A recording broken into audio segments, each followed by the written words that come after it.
ये डायरेक्शंस ॾिना आहिनि त अक्यूज़ पार्टी जेका आहे तव्हांखे ख़बर आहे हर हेयरिंग ते उन्हनि जी तरफ़ खां मां हमेशह हिते अची करे बि मीडिया गवाह आहे मूं इहा पॉइंट ॿुधाई आहे त हिननि जी तरफ़ खां कान का अहिड़ी पॉइंट अचे थी जंहिंजे करे असांखे केस अर्जेंट थी थो वञे, असांखे तारीख़ थी मिले। अॼु बि असांजो लॉयर साहब जेको आहे सो रेडी हुआ आर्ग्यूमेंट्स करण जे लाइ, पर अक्यूज़ पार्टी खे असांखे छो त ऑनरेबल कोर्ट से यकीन आहे ऐं असांखे एतमाद आहे, तंहिंजे करे ई असां हिते अचूं था।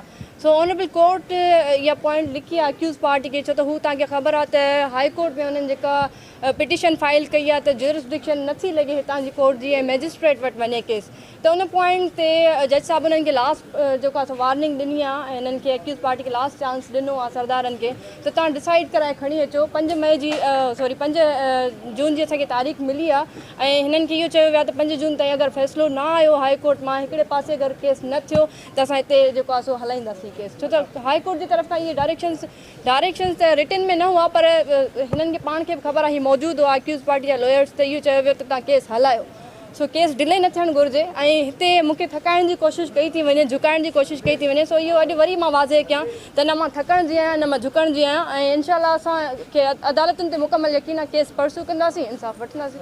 अदालत में जेको तव्हांजे वकील इहो आर्ग्यूमेंट कयो त जवाबदार खे बेंच ते वेहण न ॾिनो वञे ऐं हुननि जे वकील जो त जेको आहे सो प्रोसीडिंग दौरान जवाबदार खे वेहण ॾिनो वञे, उन ते छा? ॾिसो, हिकिड़ी शइ आहे, जवाबदार वेहंदा आहिनि जॾहिं कटड़े में हुननि जी जॻह ठहियलु आहे प्रॉपर, त जवाबदार हिन जॻह में वेही सघनि था। जवाबदारनि खे इहो राइट त कॾहिं बि न ॾिनो वियो आहे त तव्हां फ्रंट सीट ते सीनियर लॉयर्स जी जॻह ते अची करे वेहो। असांखे इहो एतिराज़ु, जज साहब ऑनरेबल अदालत इहो चयो त जेके जवाबदार आहिनि अगरि जॻह आहे उहे वञी करे वेहनि, छो त कानून बि इहो आहे त अगरि जॻह आहे कोर्ट में त उहे वेही सघनि था। उन्हनि खे प्रॉपर असां जॻह कोई सोफ़ा घुराए रखे त कोन ॾींदासीं न, त तव्हां अची करे वेहो। हिकु त हुननि 3 मर्डर कया आहिनि, ठीकु आहे, अगरि कानून हिननि खे राइट ॾे त हुननि जी प्रॉपर जॻह आहे उते कटड़े में वञी करे वेहनि। अगरि जॻह न आहे, हिन में ऑनरेबल कोर्ट त कुझु नथी करे सघे। हिननि जो हरू जा ऑब्जेक्शन्स आहिनि, हरू मां जीअं पहिरीं चयुमि त असांखे झुकाइण जी ऐं दॿाइण जी कोशिशि कई थी वञे, प्रेशर ॾिनो थो वञे। सो इहो प्रेशर असां खणण वारा आहियूं कोन ऐं इनशाला असां केस परसू कंदासीं।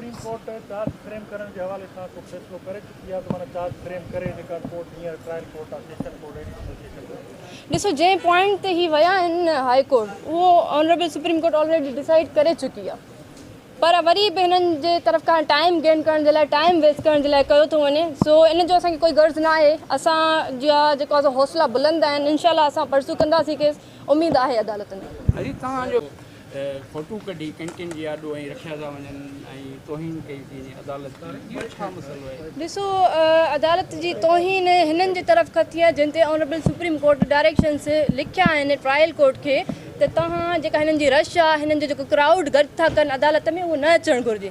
डायरेक्शन्स हिननि खे मिलियल आहिनि, असांखे एतिराज़ हिन शइ ते आहे त हरू जा माण्हू हिननि जा कोर्टुनि में छो था अचनि। बाक़ी रही ॻाल्हि, अगरि हिननि खे को अहिड़ो को एतिराज़ आहे, हिननि खे साइबर क्राइम वञनि ई जेको आहे सो करे सघनि था, पर ॾिसो हे हरू जो प्रेशर ॾिनो थो वञे असांखे, असांजे माण्हुनि खे, त जीअं हू असांखे सपोर्ट करणु छॾे ॾियनि। पर ॾिसो, मूं वांगुरु मुंहिंजे सपोर्टर्स जा बि हौसला बुलंद आहिनि, असां डिॼण वारा न आहियूं। हिननि जी जेका पॉइंट इहा फज़ूल पॉइंट आहे त बाबा हीअ अदालतुनि जे लाइ लिखनि था। ॾिसो, अदालतुनि जे लाइ असां कॾहिं बि नथा लिखूं, अदालतुनि जे लाइ असांखे जेको आहे सो एतिराम आहे, तॾहिं असां अचूं था न, परसू कयूं था, अंडरस्टूड शइ आहे इहा।